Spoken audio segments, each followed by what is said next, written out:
Quero convidar você a abrir a palavra de Deus no livro do profeta Isaías, capítulo 66, versículos 9 a 14. Assim diz a palavra do Senhor. Será que eu faria vir as dores de parto, sem fazer com que o filho nasça? Diz o Senhor. Será que eu, que faço nascer, fecharia o ventre da mãe? Diz o seu Deus ao Sião. Alegrem-se com Jerusalém e exultem por causa dela, todos vocês que a amam. Alegrem-se com ela, todos vocês que por ela prantearam, porque vocês mamarão nos peitos das suas consolações e ficarão satisfeitos. Sugarão e se deliciarão com a abundância da sua glória. Porque assim diz o Senhor: eis que estenderei sobre Jerusalém a paz como um rio, e a glória das nações como uma torrente que transborda. Então vocês serão amamentados, carregados nos braços e acalentados no colo. Tal como a mãe consola o filho, assim eu os consolarei. Em Jerusalém, vocês serão consolados.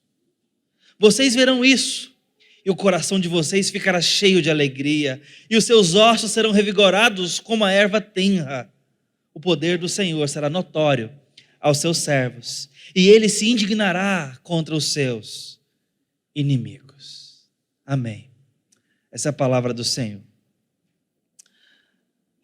Há uma composição com linda poesia de Pedro Valença e mais alguns outros, cujo título é uma canção, chama-se Apressa-te. Na voz de Deus, ele se permite a liberdade de compor os seguintes versos. E eu que te conheço há tanto tempo, eu lembro de escolher a cor dos olhos teus, eu lembro. Te ensinei os seus primeiros passos tão incertos, era bom que eu ajudava a levantar. Então vamos falar sobre saudade. Eu te espero há tanto tempo. Ninguém sabe medir. Para minha dor, o tempo não é cura. Nada ajuda a esquecer a falta que você me faz. Eu anseio pela festa mais do que ninguém. Eu conto os dias para te abraçar. Mas eu tenho tantos filhos ainda sem saber. Avisa o mundo inteiro. Mas não se esqueça. Não esqueça os seus vizinhos para trás. Apressa-te a contar o meu amor. Te apressa em viver a minha paz. Eu não aguento de saudade. Também quero a casa cheia, mas não quero nenhum filho para trás. Apressa-te a encontrar o meu amor. Te apressa. Que seja mais que teoria, que ela mude a rotina, e os seus filhos ouvirão a minha voz. Então apressa-te, então apressa. Tem gente que só fica cochichando, me escondendo nas igrejas, em seu próprio altar. Mas o meu amor não é nenhum segredo, é boa nova. Quem conhece vive agora para amar. Eu anseio pela festa, mais do que ninguém. Pedro Valença.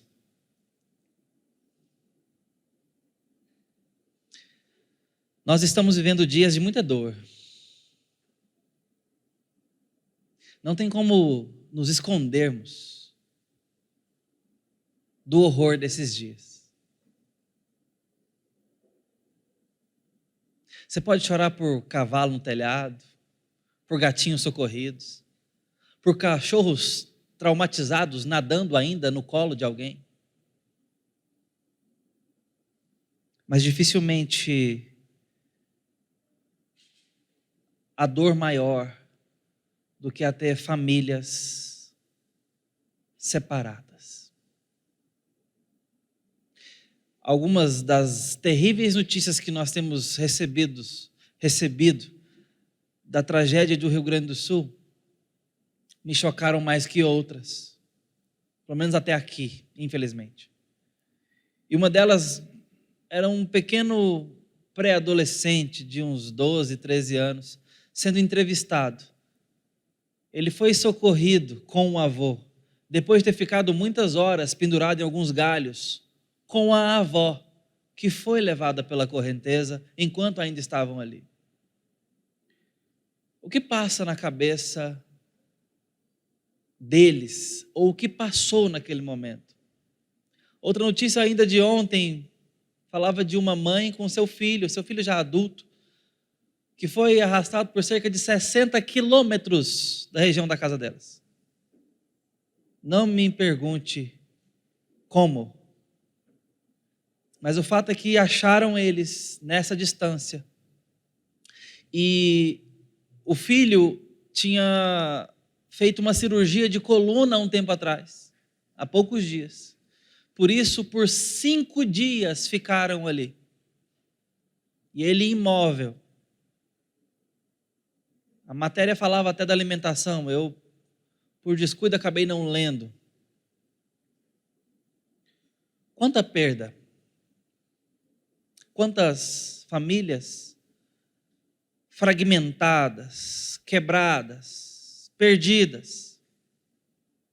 A dor é algo muito agressivo na nossa vida.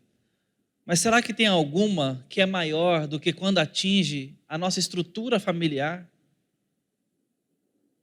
Será que tem alguma dor mais violenta do que ter que enterrar filhos? Do que ter que chorar luto dos nossos? Irmãos, eu acho que não. Eu acho que não. Ainda ontem também, chegando em casa, eu acabei pegando o celular, abrindo o portão, e tinha uma frase mencionando ainda reflexos do que está acontecendo no Sul, falando, olha, o brasileiro talvez nunca valorizou tanto o preço de chegar em casa e ter uma ceia quente com a família. Poder jantar com os seus no final do dia.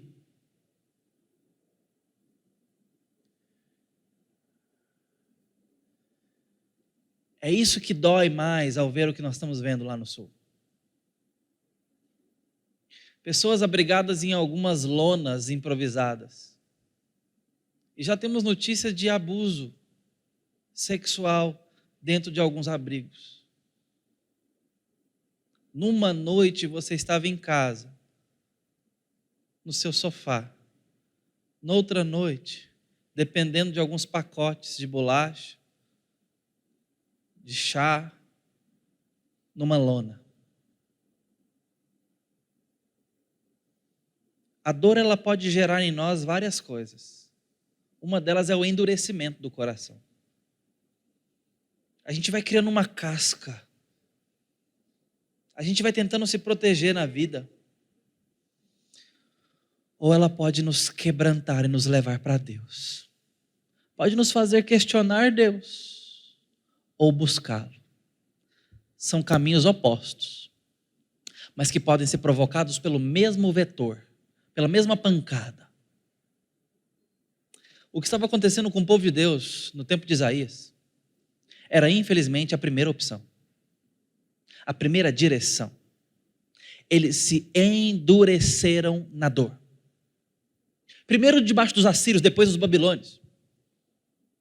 E por tanto sofrer, endureceram-se ainda mais, porque a dor que eles estavam sofrendo era por causa já do coração desviado, endurecido, distante de Deus.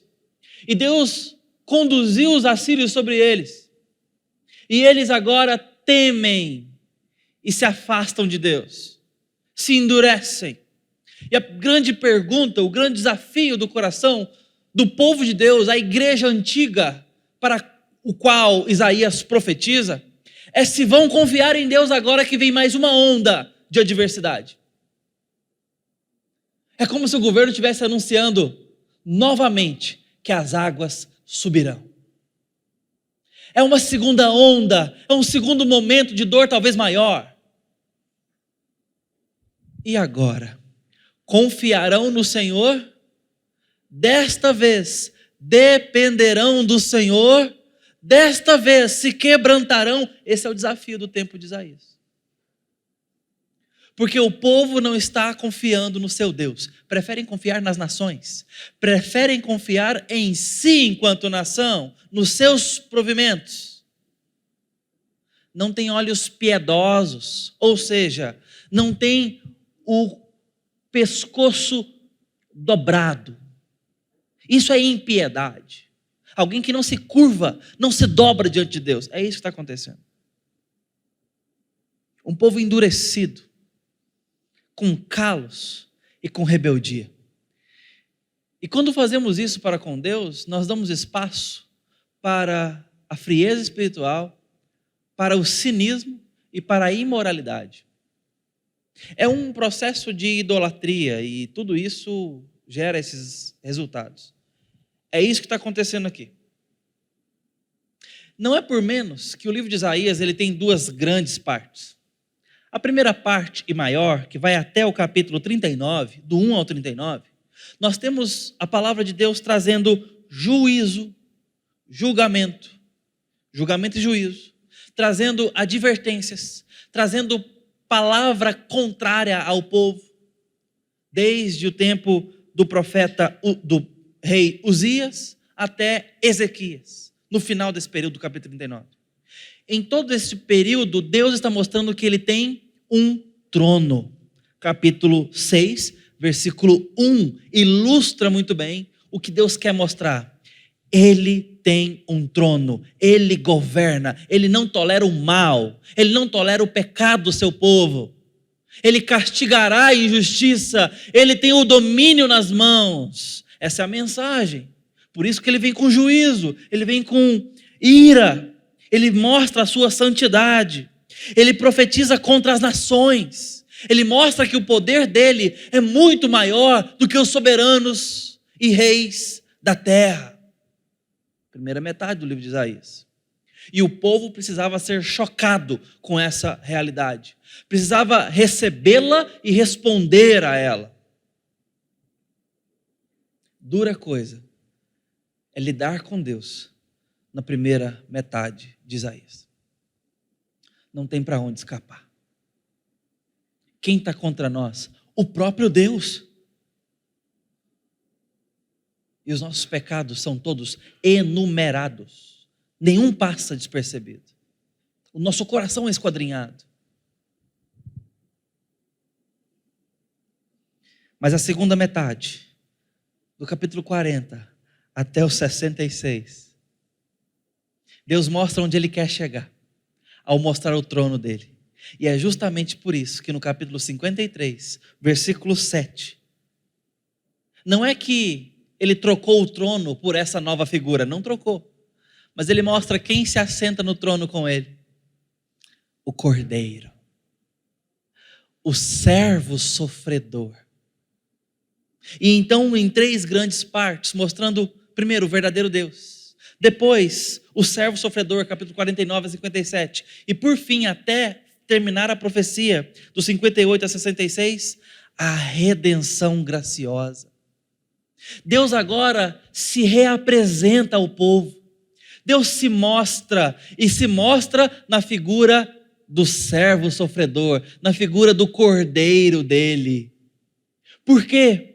Porque é no Cristo que sofre que nós podemos ficar na presença de um Deus santo, de um Deus justo, de um Deus cujo trono sufoca qualquer autoridade. Qual a possibilidade desse Deus, que tem seu trono, se relacionar com um povo tal qual é esse povo? O servo sofredor no meio, o cordeiro imolado no meio, cruz no meio. E é justamente o que ele anuncia há tanto tempo atrás. Entre nós dois tem um cordeiro sangrando, e eu quero vocês para mim.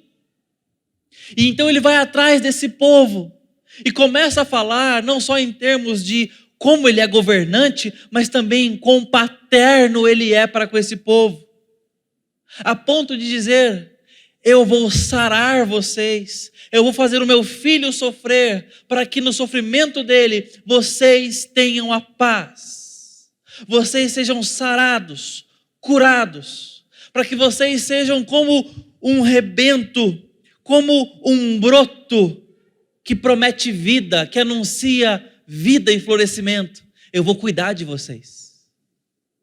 E é então, ainda no capítulo 66, que ele diz: trazei meus filhos de longe e minhas filhas das extremidades da terra, os que para minha própria glória formei e fiz.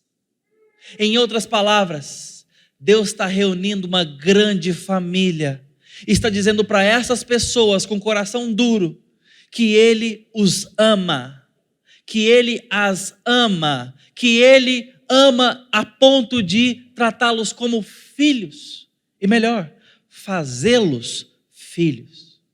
Deus está anunciando previamente a teologia da adoção que Paulo vai nos argumentar, por exemplo, em Efésios, Gálatas, Romanos, mostrando para nós que Deus tem esse tipo de tratamento redentivo para com o povo, a adoção de filhos.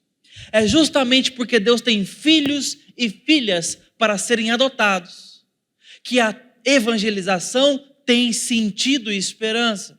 Nós, quando saímos à missão, nós, quando intercedemos por alguém, nós, quando pregamos o evangelho mundo afora, a esperança de sucesso está no fato de que Deus tem povo, tem família, tem filhos e filhas espalhados por toda a terra. E é esse amor de Deus que vai trazer vida para quem está morto espiritualmente.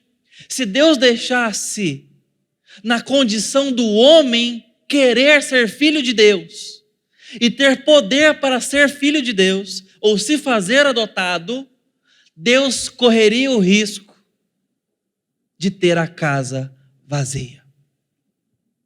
Mas Ele adota filhos, os trazendo à fé. Deus transforma corações. Deus regenera vidas, nos dando vida em nossos delitos e pecados, preparando boas obras de antemão para andarmos nelas, nos adotando com espírito de adoção, nos selando nesse espírito, nos confirmando o seu prévio amor. Ele está anunciando isso em Isaías para um povo duro de coração. Deus não está substituindo o povo por outro. Está tratando o povo rebelde, como um pai faz com seus filhos difíceis. Se os nossos pais nos botassem para fora na primeira dificuldade, com quantos anos você teria ido para a lata de lixo? Eu teria ido cedo, irmãos. Minha mãe achou melhor disciplinar com a vara. Deu certo. Aprendi a maior parte das lições. Mas aos 10 anos de idade, nós saímos da capital e fomos para o interior. E sabe o que aconteceu ali nos primeiros meses? Eu chego em casa molhado. Por quê? Porque eu tomei chuva? Não.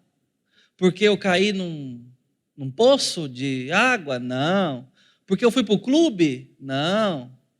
Porque eu fui para o rio da cidade, que corta vários municípios.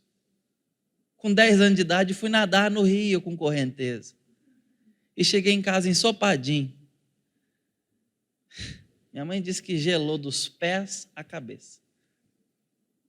Muito bem, até hoje ela sonha com isso. Esses dias ela chegou em casa e falou assim: nossa, tive um sonho que você estava boiando no rio. Eu falei assim: deve ser por causa daquela cena lá ainda.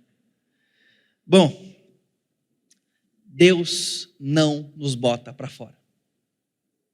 Ele nos trata, Ele nos ama, Ele nos corrige. Quem é esse Deus? Que se faz traduzir-se para que a gente o conheça. Ele está se traduzindo para aquele povo, dizendo: eu governo e eu vou governar sobre vocês. Não é a Síria que comanda vocês, não são os babilônicos que dirão quem vocês são. Eu direi quem vocês são. E vocês são meus filhos. Mas esse é o mesmo Deus que também é águia, Deuteronômio 32. É rochedo, escudo, refúgio, como diz, por exemplo, o Salmo 18. É fogo, Hebreus 12. É luz, 1 João 1. Amor, 1 João 4. Esse Deus se traduz de diversas formas para que nós conheçamos aspectos do que Ele quer de nós, de quem Ele é por nós. Ele se traduz ao ponto de se traduzir em Cristo, para que a gente conheça, para que a gente fale a mesma língua, para que a gente o entenda, para que a gente se volte para Ele. Mas é nesse ponto, clímax, da sua tratativa com o seu povo, através do profeta Isaías, que ele usa talvez uma última figura para si. Ele se permite ser comparado a uma mãe. Não só uma mãe, mas a maternidade plena. Ele diz então: eu fiz a madre, eu faço nascer. Eu não vou viver as dores do parto para não ver nascer. As dores estão aí para que a sua esperança seja completa. Eu farei nascer. Deus nos deu provação na dor. A dor não é para nos endurecer, a dor é para que nós o encontremos, para que a nossa esperança seja exercitada, a nossa fé aprofundada e o nosso relacionamento com Deus estreitado, a ponto de dizermos depois da prova, depois da perseverança: agora, Senhor, os meus olhos te veem. Eu que faço vir as dores de parto, não farei nascer? Claro que farei. Essa dor tem propósito. Eu conduzo vocês, não as nações. Busquem de mim sentido e direção. Se acheguem mais para perto do deserto e não para longe. E ele continua dizendo: será que eu faço nascer? Vou fechar o ventre da mãe? Não. Pelo contrário, eu sou a mãe. Eu os embalarei nos braços. Eu os amamentarei. Deus está dizendo que vai nos dar suprimento, provisão. Vai nos alimentar como quem nos toma nos braços. Quando? No meio da dor. Não é quando está tudo bem, irmãos. Deus está dizendo que vai dar cuidado integral no meio do furacão, quando as águas cobrem a cabeça.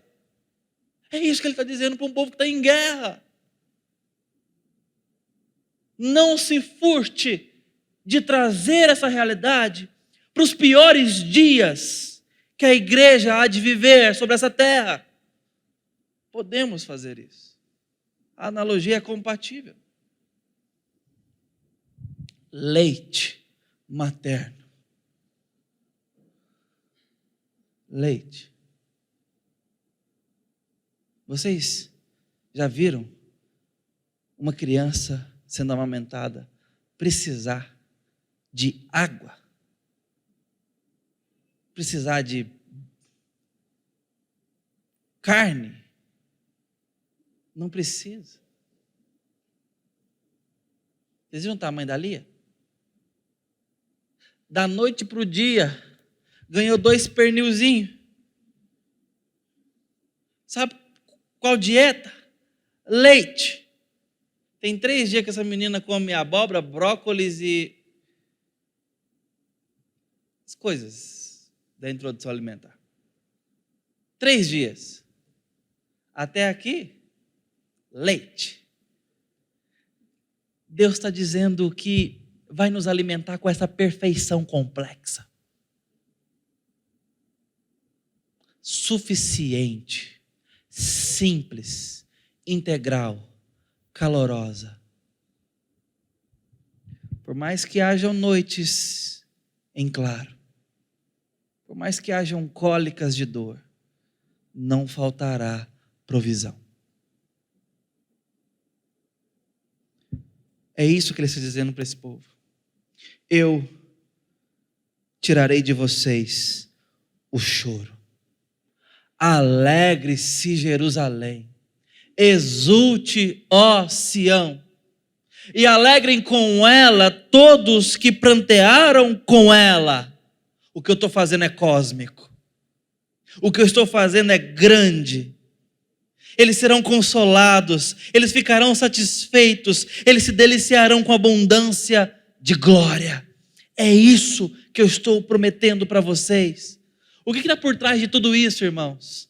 Graça, abundante graça, favor.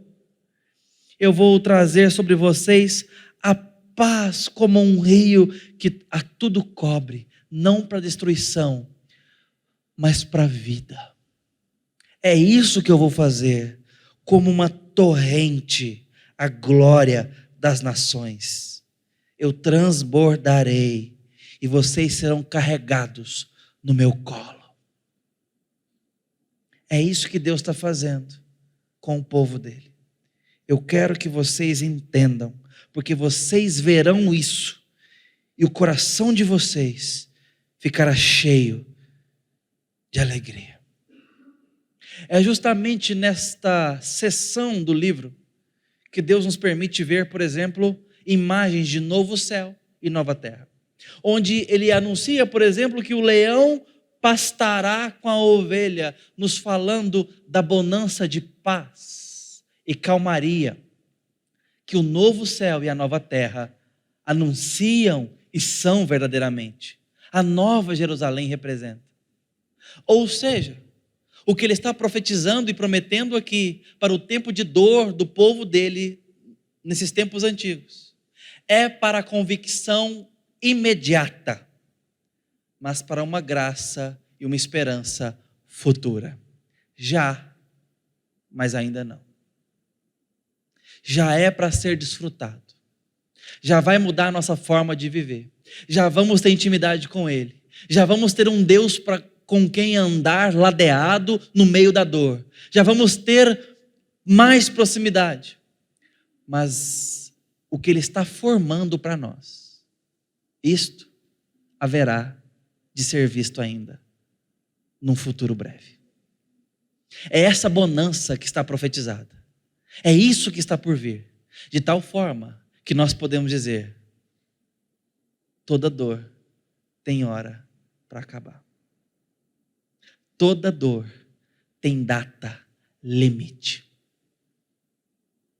E todas prescreverão antes da Nova Jerusalém. Lá não tem mais espaço para elas. Lá não haverão mais filhos separados de seus pais. Lá não haverão mais corredeiras nem afogamentos. Lá não haverão mais famílias separadas, nem luto, nem saudade, nem dor. Não haverão mais despedidas, não haverão mais opressões, não haverá mais inflação, não haverá mais doença. Seremos maduros, perfeitos, estaremos em paz. É por esta esperança que Deus se associa à criatura materna, para reconstruir em nós a força profunda do cuidado dele sobre nós. O desafio do povo de Deus aqui é o nosso desafio. O que você fará ao ouvir isso? Que resposta você dará à dor quando ela bater à sua porta? Endurecimento ou intimidade com Deus? A dor pode te levar para um desses caminhos. Eu espero que você se aproxime de Deus nos dias mais difíceis da sua vida. E queridas mães, reavaliem a sua missão e avaliem a sua missão. É uma missão, é uma identidade que o Criador te deu. Ele está dizendo: eu fiz a madre. Deus inventou mãe e maternidade. Feminina, mulher, poderosa, abrangente, integral, consoladora, supridora, amável. A isso ele está dizendo: assim eu cuido do meu povo. É dessa forma que eu cuido do meu povo. O pecado traz corrupções, distorções em tudo que é belo nessa vida. E a maternidade é uma das mais refinadas belezas que Deus desenhou. E Ele está usando isso para dizer: é assim que eu quero cuidar de vocês. Então, ao se lançar no cuidado dos seus filhos, ao se cansar no cuidado dos seus filhos, ao achar que já orou demais, lembre-se, essa missão tem recompensa. E Deus se permite ser associado a essa missão. Não tem oração que basta, não tem amor que chegue, não tem cuidado que seja demais. Deus te fez assim. Ó mãe, bendita seja. Se reforce, se anime, se console. E a nós todos, esperança e olhos no Senhor.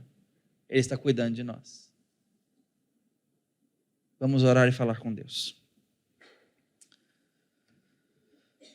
Deus bendito, nós nos colocamos na presença do Senhor e te pedimos consolo, te pedimos amor, te pedimos sensibilidade, que o Senhor nos ajude, que o Senhor nos segure nas mãos no dia da adversidade, no dia do sofrimento.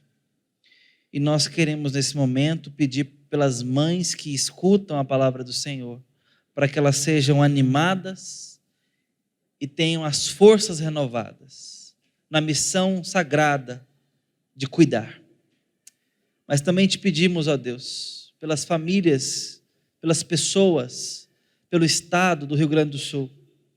Te pedimos misericórdia, te pedimos alívio dessa dor, te pedimos intervenção do Senhor, te pedimos que nós possamos rapidamente nos aproximar do Senhor. Te pedimos uma igreja que ora e intercede. Te pedimos que vidas sejam convertidas ao nome de Jesus.